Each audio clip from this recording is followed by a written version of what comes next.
Simcha, celebration, Simcha, Simcha, celebration of life. Welcome to Simcha, a celebration of life. I'm your host, Eitan Berger. In anticipation of Rosh Hashanah, the Jewish New Year, Simcha spent a wonderful evening with esteemed cook and writer Karen Melamed at a pre-Rosh Hashanah cooking demonstration.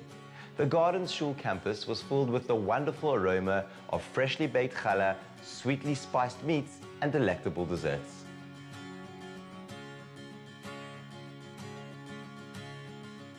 I've known Karen ever since I was a little girl. I'm good friends with her daughter, and I've just grown up going into their house and being treated to the most amazing delicacies and just mouth-watering dishes.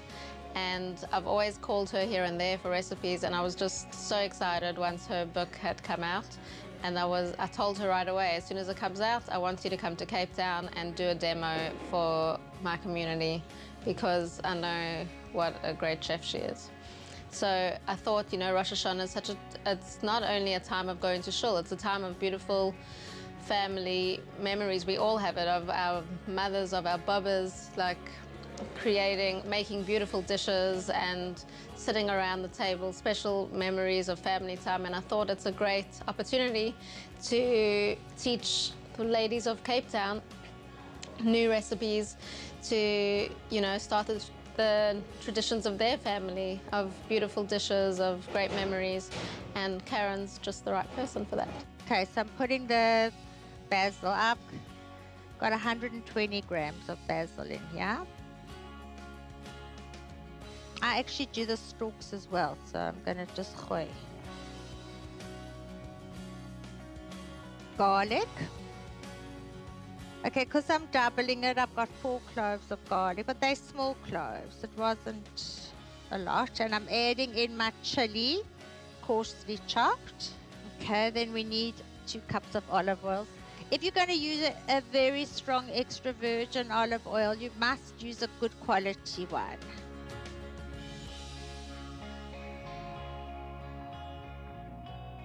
Lemon juice, Kimmy. Okay, so now we're going to use 4 tablespoons because I'm doubling.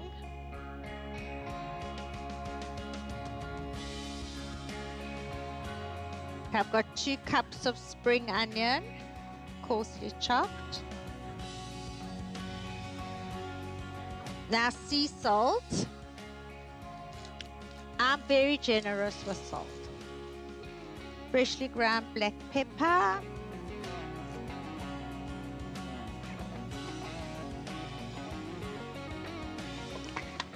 So now we're just going to whiz everything. I think food has a big part in the whole Rosh Hashanah experience. You know, Jewish law doesn't only tell us how we need to pray in shul, blow the shofar, but it also has we have a lot of customs when it comes to food on Rosh Hashanah. It makes it a holistic experience. Usually a meal would have challah dipped in salt, but when it comes to Rosh Hashanah, we dip the challah in honey, because obviously we're asking God for a sweet New Year. We want everything to be sweet. We try not to use bitter or sour ingredients, because we just want the whole experience to be sweet, to bring down the sweetness and a fruitful, sweet year. And there's a custom of using honey. We dip the challah in honey, and of course everyone knows that we dip the apple in the honey at the meal on Rosh Hashanah, and we say a special prayer when we dip it in honey. And I read something interesting why we use honey to dip the challah into and the apple into instead of another sweet ingredient, and that is because honey comes from a bee which has a sting. And many times in life, the sweetest blessings in life come only after the sting, after the challenge. And so it's a beautiful and encouraging message to think about when we're dipping the challah or the apple into the honey. There's also another custom. A lot of people have an elaborate fish course because it symbolizes the blessing of fertility. A lot of people don't use nuts on Rosh Hashanah because egos, which is the Hebrew word for nuts, the numerical value is 17, which is the same numerical value as the word chet, which is sin. And we obviously don't want to affiliate anything with sin when we're being judged on Rosh Hashanah, on the Day of Judgment.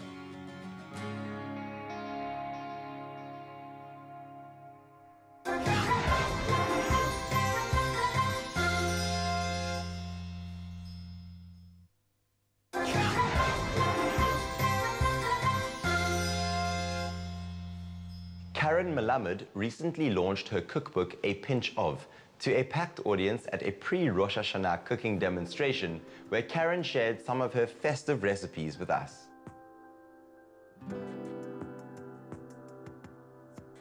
A pinch of is everything. I've put so much into it. It's my dream.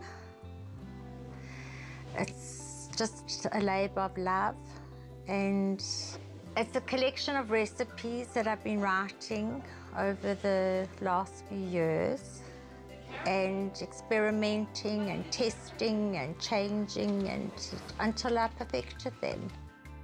Now we're going on to the smoked salmon. This is an easy starter. I've already laid the salmon on a platter, as you see like in the picture. I'm just going to make the two sauces. Wasabi powder, which is kosher. So we've got 2 tablespoons. And then just dissolve it in 1 tablespoon of water. The mayonnaise. This is the one I like to use.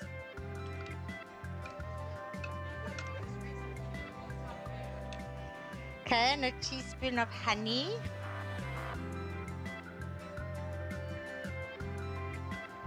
Rice vinegar, and it's 1 tablespoon.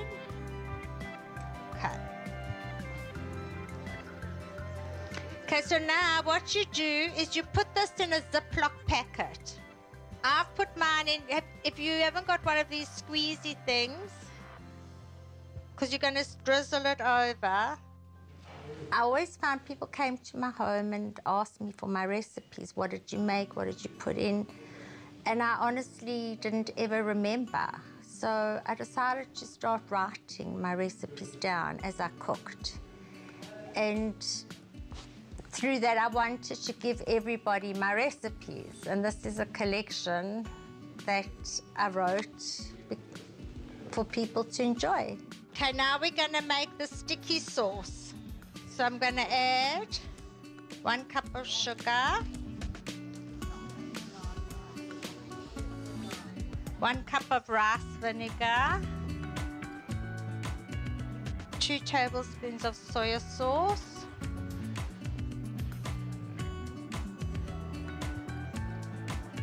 and a fresh chili finely chopped. You boil it because it's got to, wait, let's hope this is on, it's got to reduce. Okay, there we go. And then to toast the sesame seeds, you just take a dry frying pan, no oil, nothing, and you put your sesame seeds in there over medium to high heat and just mix them around. And then you just transfer them to a clean plate. Don't leave them in the pan because the pan's still hot and they'll burn. I wanted to give Jewish traditional recipes that my Baba used to make. But I'm not only a traditional Jewish cook. I love to experiment. You'll see in my book there's carpaccio, steak tartare, ceviche. So there's a modern touch to it, and there's the old traditional recipes. So you'll find your matzo balls and chicken soup and your sweet and sour beetroot soup. And there's no reason, being kosher, that you can't be an exotic cook and enjoy cooking and produce exotic dishes.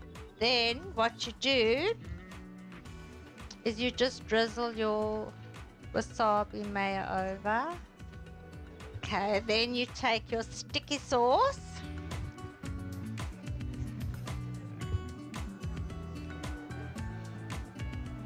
Okay, then your black sesame seeds. Okay.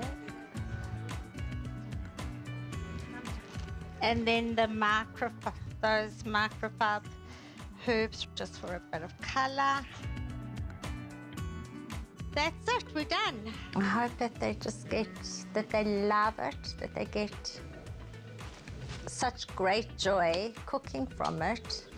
And the most important, the joy of watching your guests enjoy the food that you've made them. We had a really good cooking demo by Karon Melamed, and her food is outstanding. We've just had a tasting now. She made about 6 dishes, salads, meat, chicken, desserts. Her food is outstanding, I have to say. I can highly recommend it. It was fantastic, really enjoyable. It was an entertaining way to spend an evening. Lovely to always listen to somebody else give new ideas, and and always exciting to read a new book that's out there. Found it delicious. The challah with the apple streusel on top was to die for delicious. Apple inside, and the little chicken, the mini chicken wings, I think with oregano were unbelievable. The pesto pasta was delicious. The ice cream was, what more can I say? Delicious, divine, decadent, gorgeous, unbelievable.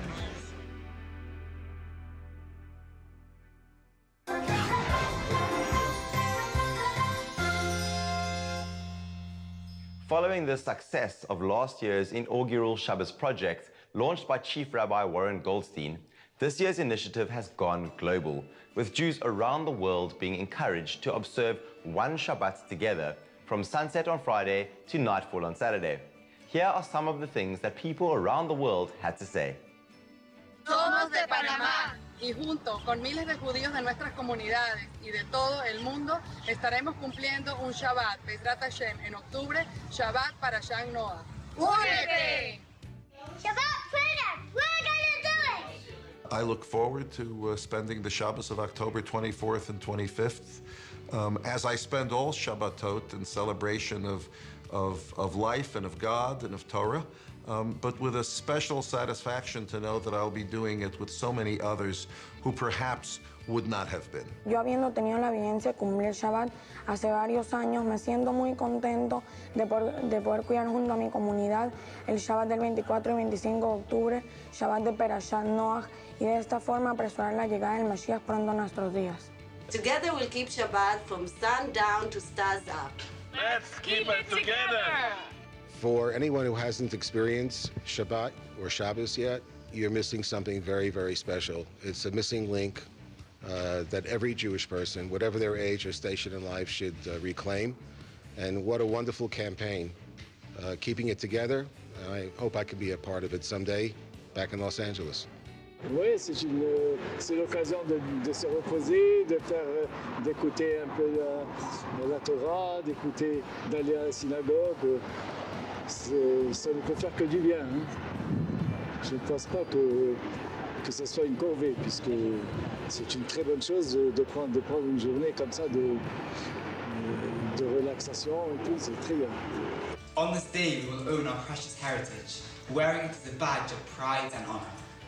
I've never actually kept Shabbos, and I think it's going to be so much easier to keep Shabbos knowing that there are so many people around the world keeping Shabbos, keeping it on the same day, and it's just amazing. Ce que j'adore dans ce projet, c'est cette idée d'unité, c'est-à-dire qu'on soit juif des Kippour, juif religieux, ashkenaz, séfarade, orthodoxe, libéral, conservative, qu'on soit juif de nom. C'est pas grave, c'est un projet pour tout le monde. Personally, Shabbos is the one day of the week where I feel like I can truly connect with myself, with the people around me, and just with a broader sense of spirituality and religious initiative. Shalom, somos las hermanas Shlem de la comunidad Shevet Achim Panamá. Estamos muy entusiasmadas por ese lindo proyecto. Am Israel, todos juntos cuidando un Shabbat. Keish Echad Belev Echad. Una sola persona con un solo corazón. Parashah, Noach, Misa, HaShabbat, Panama. So the Melbourne Jewish community is renowned for being a vibrant and active community and an example to other Jewish communities around the world, which is why I'm certainly proud, and I know other members of the Melbourne Jewish community are proud to take the next step from our brothers and sisters from South Africa who have started the Shabbat project. And so Melbourne is now taking this project and making it our own, and we're very happy to be a part of it here in 2014.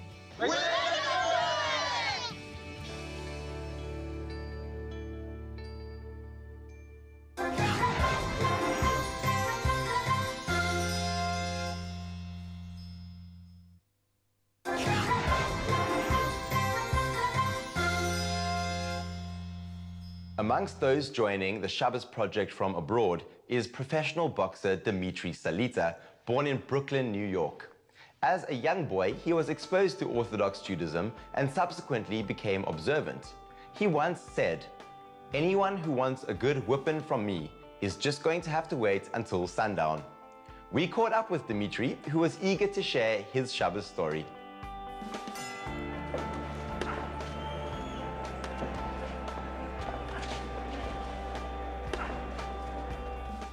Shabbos is a testament to the world that God controls everything, and all the blessing comes from God.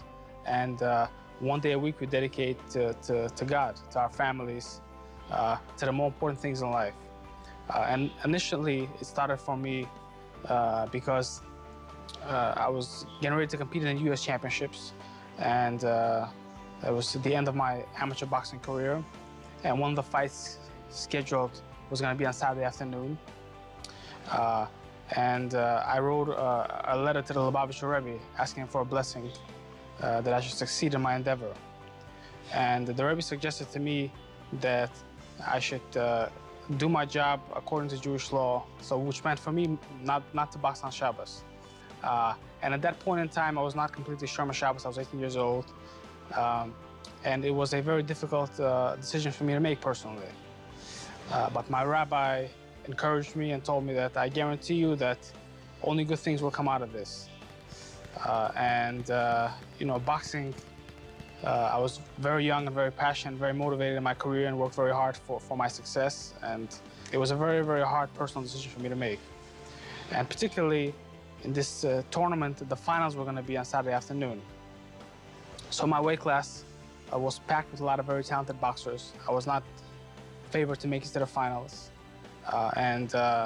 When I told the tournament organizers of my decision that if I get to the finals, I can't box on Saturday at 2 o'clock in the afternoon because it's Shabbos, it's the Sabbath, and it's a holy day for me, and you know, we don't box on that day. USA Boxing told me that, well, if you choose not to box, then you're going to be disqualified. So, you know, I said to myself, I'll cross that bridge when I get there, and I still had to qualify to get myself to the finals, and I had a lot of very tough fights to win. I won in the semifinals, a fight against a very talented boxer, one of the favorites to win the tournament. And after I scored this upset, I was interviewed by the paper that was covering the tournament. And the writer asked me, "Wow, Dmitry, you know, you're a new guy breaking onto the scene. We've never seen you before. What can we expect from you in the finals?" And I told him, I said, "Well, you know, as of now, I won't be able to box at 2 o'clock on Saturday afternoon when the finals are scheduled for, because I'm an observant Jew, and I observe the Sabbath, I observe Shabbos, and you know, I was told that I would be disqualified and I wouldn't be able to partake in this competition."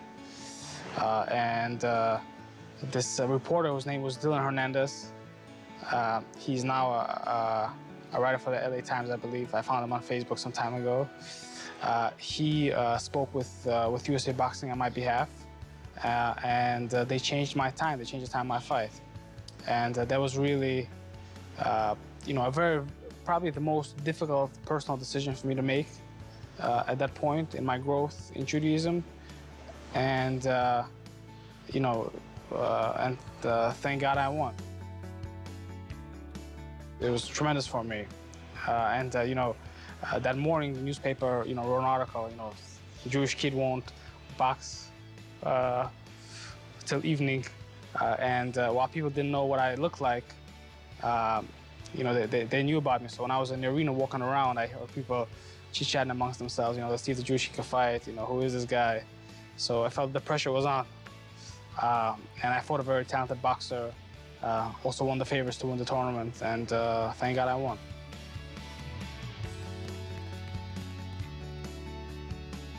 Sports, certainly boxing is a very spiritual experience for me, because it's not a team sport. I mean, it's a team effort in preparing a boxer, but when you get in the ring, you're really alone. And, you know, in Judaism, we learn that it's very important to find God and godliness and spiritual energy in what you do, in your talents and in your everyday work and everyday field.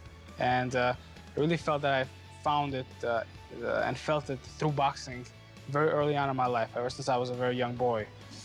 You know, kind of the pre-story to this, to me making this decision, is that a couple of months prior to me winning the U.S. Championships, I fought in the New York City Golden Gloves, which is a very prestigious tournament here, and the finals at Madison Square Garden. Again, it takes several fights to make it to the finals. And I made it to the finals, and the finals were on Friday night. And at that point in time in my life, I was not Shomer Shabbos. I go to shul, and I was, you know, growing in my observance, but I wasn't Shomer Shabbos. And I had a little slight feeling of guilt about boxing on Shabbos, but, you know, I felt that I just had to do what I had to do, and we'll take care of it, you know, and we'll do my best afterwards as a Jew. But I lost, and it was a really bitter and kind of eye-opening experience for me. And I didn't know what I was going to do with my life at that point in time, because I was graduating from high school. Really, that win could have pushed me, you know, to sign a very good professional contract and give me the opportunity to go after my dreams, which was professional boxing. But I lost, so I was really, you know, between a rock and a hard place, didn't know which way my life was going to go. And then I got a chance to compete in the U.S. Championships. And before I left for the championships, I asked for this blessing and asked for direction, what I should do to get this blessing. And the answer that I got was to be Shomer Shabbos.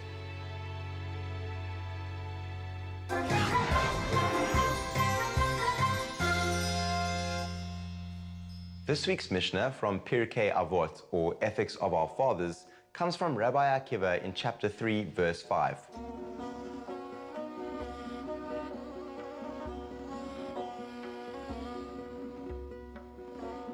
All is foreseen and freedom of choice is granted. The world is judged with goodness, but in accordance with the amount of a man's positive deeds. Unfortunately, that's all we have time for this week's episode of Simcha. Thank you so much for joining us. With Rosh Hashanah just around the corner, we'd like to wish all our Jewish viewers a Gamar Chatima Tova. If you'd like to catch up on any previous episodes, please visit our website, www.spiritsister.co.za. And from myself, Eitan Berger, and all of us here at Simcha, have a great week and Shana Tova.